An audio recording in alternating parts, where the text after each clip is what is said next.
right after Kyrie opted in, and then what is it? The Robinson lady came out and announced that she doesn't know if Deshaun Watson's going to be getting any suspension. He's not. Right after Kyrie he opted is. in, and no, she recommended little to nothing. Little to nothing. Yeah. Did you, Chris? We good to go on the regular? Everything good? Yeah. Oh, here we go. You're live and you're recording, so we have double. Hey, What is going that's on? the producer. The Producer is in the house. Chris_Donovan, my man. Hey, we thank you for everything, brother. I thought that was the voice from the heavens. Heavens, I like that. My And wife would say it would be a different direction.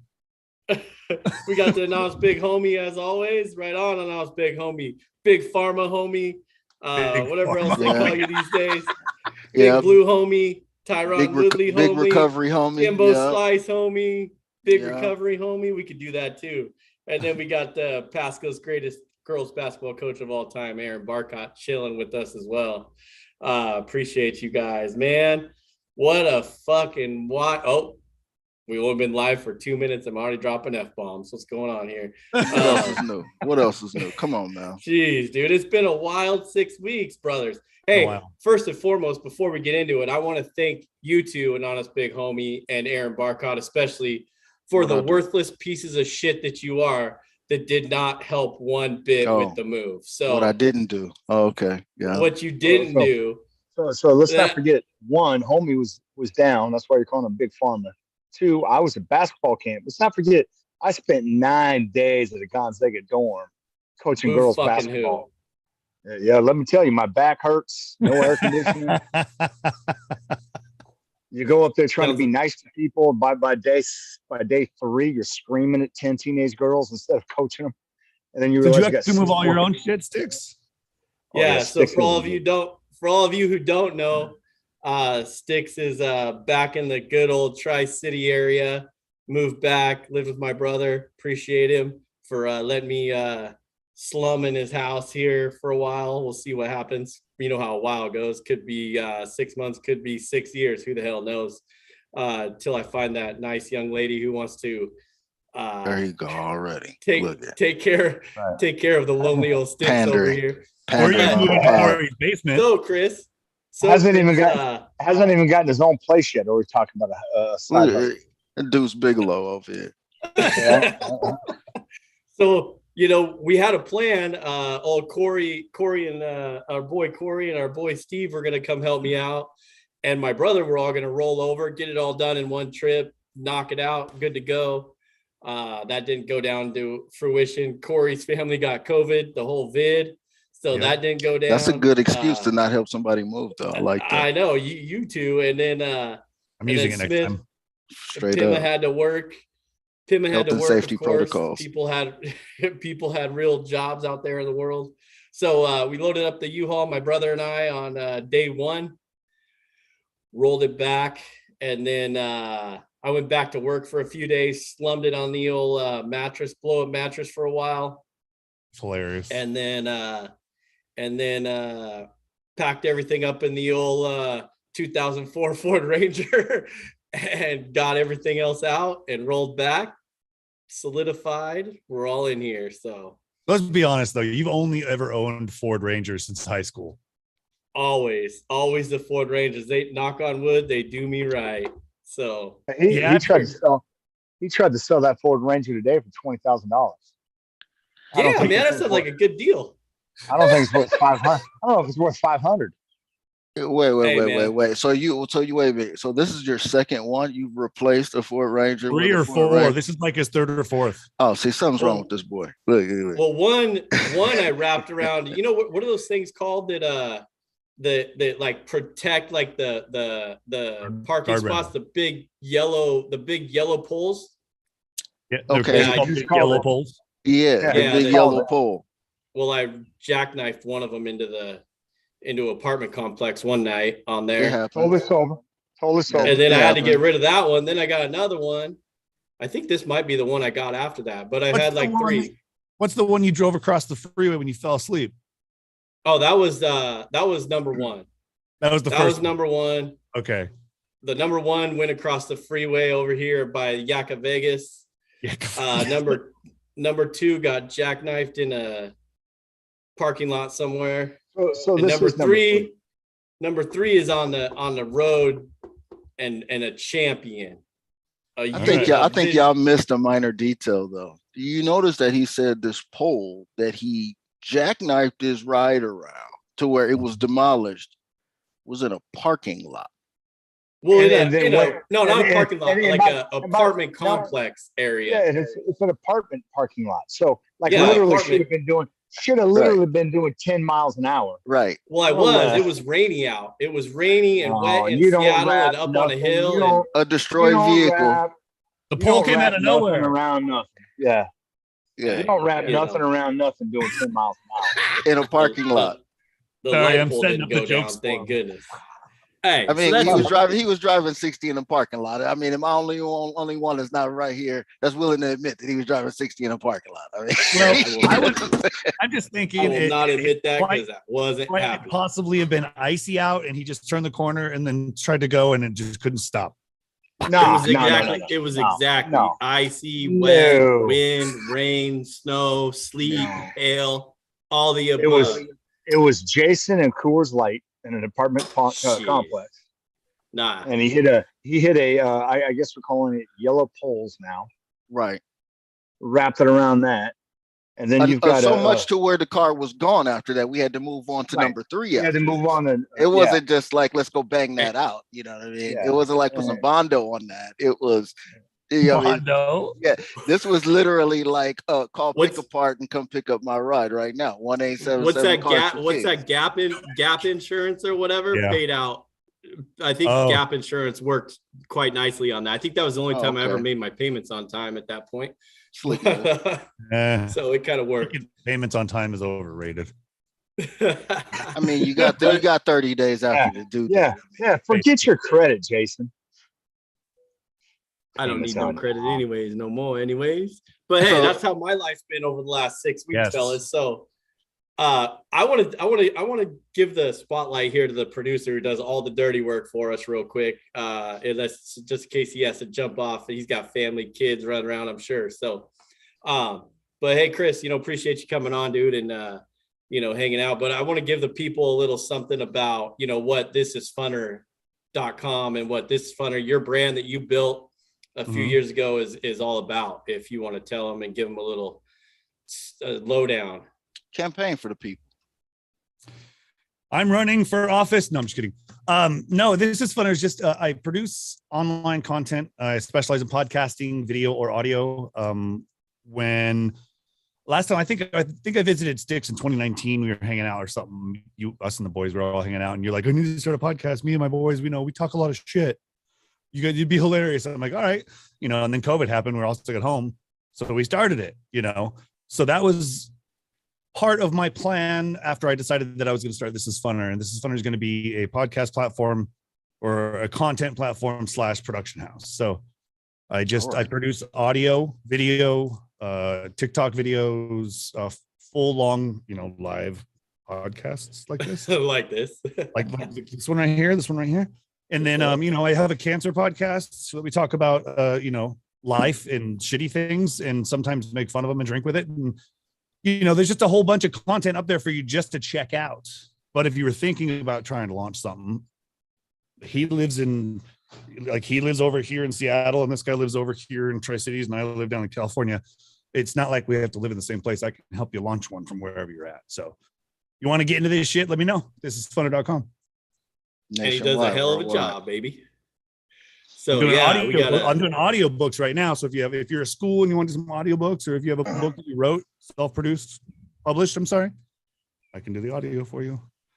I use my wife for her voice. She's cheap labor. Nice. There you go.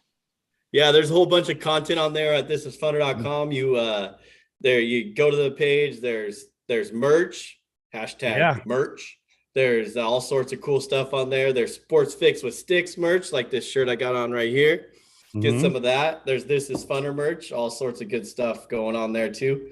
So obviously check them out. We appreciate you, Chris. Thank you very much. Yeah, every show that's up there is either some show that I have helped build or produce or make, or it's friends of mine that I've helped create with them. So everything up there is all, in a sense, family. So check it out. It's fun shit. Kid stuff, adult stuff. It's all there. I mean, no porn. No porn. Yeah, these ain't those kind of adult categories. It's And not this is those kind of adult stuff. categories. There's sports. Right. And then there's like Cobbler's Gulch, which is a kid's fantasy show. And then Aiden's Arcade Academy, which is my son talking about video games. So, all the cool shit. Hey. Yeah, they hit all platforms on there. There's all sorts of Electric cards. different platforms on there to check out for sure. So, hey, so we're on YouTube right now. Always follow Sports Fix with Stix and Knobs Big Homie on YouTube. Subscribe, rate, review, all that stuff, right?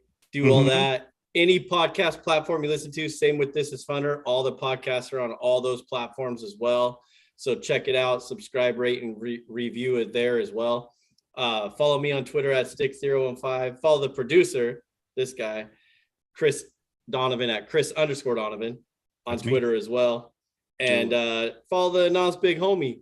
He's been on hiatus for a while. We're going to get to that in a second. Follow him at homie_anonymous. How you doing, big pharma recovery homie? Man, I don't know, man. Hey, what did Rick James say? Yes, he was talking about a different drug, but I mean, this is some hell of a drugs, man. It's some hell of a drugs. Okay, last time I'm pretty sure I'm pretty sure the last time y'all talked to you, I was proclaiming that big pharma homie was in the house because I was completely delirious and out of my damn mind off of the medication that they had given me. That is supposedly for people who are mentally depressed and whatnot, called Cymbalta. And by some measure, some scientists, some testing found that it relieves extreme joint pain in other situations, cancerous situations, blah, blah, blah, right? I take the damn stuff, and y'all heard the pod. Y'all heard me. I look like I was lit, like I was just rolling with Snoop Dogg, motherfucking Willie Nelson, just rolling up big with Wiz Khalifa. Okay, I was out of it, dog, and that was a week straight. So I came off of it. To be honest with you, I came off it. I was like, this is wow, this is crazy.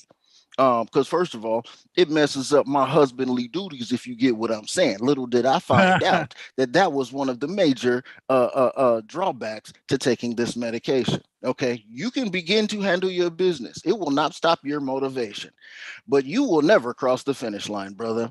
Okay, I don't give a damn what you do. Okay, you could be up in here thinking that this is Cirque du Soleil. You could be a damn acrobat. You could be doing the most. There is no finish line to be found. Boston Marathon, New York Marathon, LA Marathon. There's no finish line, bro. Just stack them up all together around the world in 80 days, bro. Okay. Any major voyage, okay, that you ever heard of.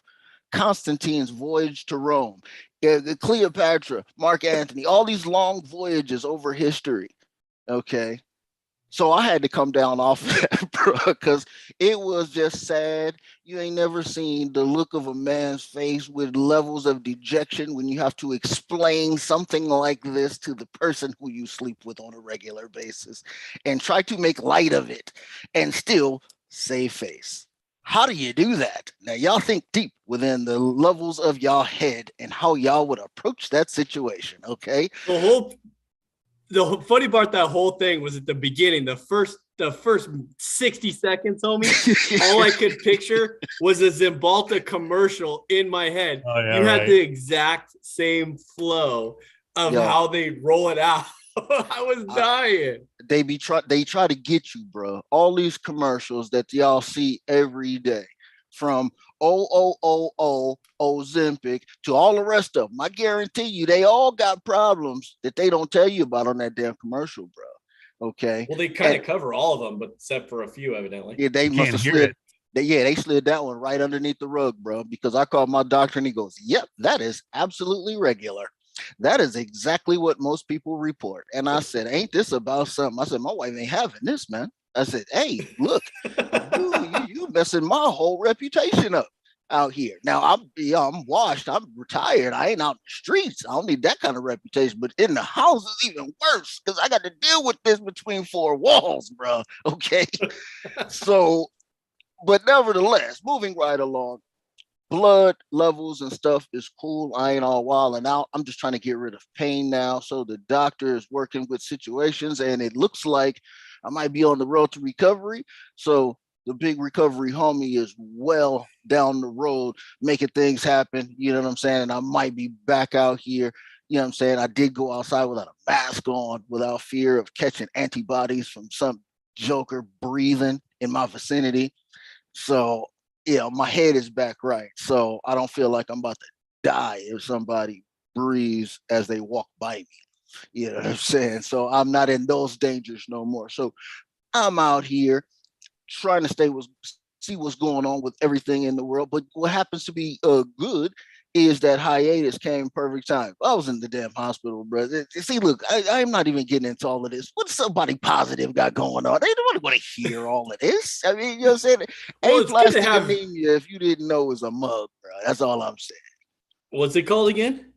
Aplastic anemia. I don't know if there's a foundation or anything for this, because I don't want to be the poster boy for the foundation or whatever. You know how they had the little kids with the St. Jude and all of that. You know what I mean? I don't want to be all of that, because there's only going to be 3 of us in the whole damn world. That's how rare the damn thing is. So there's going to be 3 people on the damn commercial, and they're going to be like, oh, we don't care about them 3 dudes. They could fall off. It's good. Yeah. You buy a lottery ticket yet? Maybe luck's on your side, homie. That'd be awesome. Win the lottery and give it to us. Yeah, I wish I was that optimistic as an individual. My glass is always half empty. You know that's why we get along so well. I'm trying to tell you, man. But yeah, so I jumped back on it, okay, to make a long story short, okay, and not a single hitch in the road, man. I feel probably about 35, 50% better. You know what I'm saying? I can bend over and pick up stuff without, feeling like Fred Sanford. I still walk a little gingerly. You know what I'm saying? I can't walk too far. You know what I'm saying? But I ain't huffing and puffing like I was. So, the pulmonary situation is popping. And I don't know, I almost feel like a 45-year-old dude now. You know what I'm saying? Because I'm telling you, it was 75. Okay. You know what you ain't gonna be doing though, even though you're starting to feel good. Don't get on that basketball court with old step boy there and let him work you. Because I already know, you're not that young, bro. He'll be out there working you. Because I tried to work him at Super Bowl with the arm wrestling. And it didn't work out very well for me. So I'm giving you a little heads up. Don't jump on arm wrestling was your go-to, Stix? Yeah, well, did rethink that. It was after 12-year-old. Yeah. Thought I could beat a 12-year-old. That didn't quite happen. Yeah. But that's neither here or there. So, well, good to have you back. Big Pharma recovery, homie. Yeah, I'm up in here. Slayer, or whatever the hell you call it. So, hey, let's get to Barca. Homie wanted some good news. So let's just tell the people about Pasco's greatest basketball high school girls coach, who has nothing to do for the next 3 months, and whose wife already kicked me out of the house and said I'm not even available to be there. And I haven't been to the house yet. Yeah, so Jason and I had we turned one up on Saturday. And we talked about it, and neither one of us, I think Jason said for sure we got an Uber home. We did not. He's known Ubered, for that. We Ubered to the first spot because the wife was going to come meet us, and she left and went and did some other stuff. But yeah, all I know is we were having a great time, and we ended up with his uncle in a diviest of dive bars. And the next thing I know, it's Sunday morning. The next thing I know, it's like 10 a.m. Sunday morning. I'm trying to figure out how I got home, what went down. Okay. All I know is I didn't drive. So before anybody judges me, I took the Uber with Jason out of the house. I didn't take my car keys. All I know is magically I woke up on the couch downstairs. And then I woke up and went and talked to my wife. And the first words I got were, you got to get your shit together. And then after that, it was a regular Sunday. But yeah, Jason, those are the words he hears every morning, by the way. He will hear every morning for the next 3 months. And then today I'm like, hey, I'm going to go have lunch with Jason. We're going to talk about the script for the, the podcast. And first she wanted to know why we need a script. So I'm obviously, she doesn't know a lot about podcasts. And then secondly, I was like, well, Jason and I are going to go work this out, XYZ. And she goes, as soon as I said, Jason, no drinking. I was like, yeah, that's not That's not going to happen. Yeah. I'll tell you that to your face, but I mean, I'll tell you, no, it won't happen. But I knew when I left the house, I was like, yeah, that's not gonna happen. That's not going down. That's going to happen. It's just I'm with Jason, and then I can't go take Jason to hang one of out. my spots. And what's he do? Coors Light. You got like literally an entire bar with probably 500 bottles of liquor, 20 things on tap. What's Jason do? Can I get a Coors Light? Have you not been Come here for the on, beginning man. of the podcast? All he buys is Ford Rangers. That's what I'm Oh, saying. I know. Did he at least Ford get a Rangers picture? and Coors I mean, Light and Line and Kugels, baby. I was What are you doing? trying. Come on, And then I one took at him a to time. Come on. I took him one of them, those wine and spirit spots where you can get whatever. I said, hey, Yo, man, no. they got a whole cooler of beer back there. Go get you. What's he come up with? A 24-pack of Coors Light. I mean, I know Jason well enough, but I'm like, man, you can't even expand your boundaries for 10 seconds. You No. can't get like just At least he's something consistent. else. Can't broaden the horizons like that right away. You know, I got to work myself into it right now. It's a whole new ballgame. I didn't say I was changing overnight, fellas. Yeah, changing, a little bit of a manner. You're in your 40s. There's no changing it in a small amount. Not at all. You either I'm in my sell. For all you single go. girls out there checking, out the sports fix with Stix, I'm in my low 40s. So, hey, there's plenty of opportunity out there for y'all. I got you. We're the same Anyway. age, though. This fool can't even try a new beer, bro. He He got a 3 beer solid rotation, right? Absolutely. He don't even have So, a hey, top 5. When He's feeling froggy, like when he's feeling fresh and feeling good about himself, he breaks out. That doesn't exist. He asked me, me being 48 years old, he asked me because he did. So you know what? You're right. He asked me about that because I told him a couple times with all the shipping issues, I walk into my spots and the first thing they say is, "Hey man, we ain't got no makers." And so they'll be like, "You want Knobs Creek?" I'm like, "No." So he did ask me, "What happens if you go in and they don't have makers?" And I said, usually I'll just get a beer. And he goes, "Well, what if?" Because I'll just say Coors Light. He goes, "What happens if they don't have Coors Light or makers?" I'm like, "I'll get a glass of red wine." Like my point being, I've got classes of, I got this. If you don't have it, I'll move here. You don't have that, I'll move there. Jason's just like, give me Coors Light or a fucking glass of water. And pouring up like water. Or pouring I'm up out. like water. He'll never be out of the shit that he wants. In my Never. defense, I did say I need to start drinking whiskey somehow on the rocks like the real men do. But, you just can't change overnight. It's going to take a minute or two, all right? And I told you start with Pendleton because that's the closest thing whiskey has to water. Start with Pendleton. That'll get you going to be. I can't touch that shit anymore. I'd say make some more money before you start bouncing into the bourbon bowl. There probably a good idea. I might need to get a job first. So get a job The first. funny part is you keep saying I need a job, but you're still on the Lid's payroll. Like you even went into the store and introduced yourself. Hey, I got to start somewhere. Got to at least get a paycheck coming here a little bit, So you're trying to do that? Well, I am attempting to. I'm gonna be Pablo part-timer around here, bro. Man, Pablo I told you need to take your ass down to the plant and be living like Homer Simpson, bro. You know what I'm saying? What are you doing, man? Sling some nuclear materials. You have multiple people that can get you into that plant at like $30 an hour with benefits to start. Hey, as long as there's no hard labor involved, I'm in. I got this bum shoulder, bro. I can't be doing that. Go ask your boy Joe. He hasn't done hard labor in his life. He's making, whatever amount to pay off a house in 10 years. He allergic to money. Yeah. This guy. All right, enough of the nonsense bullshit talk. Hey, Chris, you wanna chop this one down and then refire it up, and then we'll go on a commercial break here, and then we'll get into the real talk here or the sports talk shit. Yeah, let's chop it down. We'll be back in 5 minutes. Log back in 5. Yeah, I'm not even going to log out, honestly, because I got to put the dog in the house. You probably don't have to. I'll log out, log back in. He's out.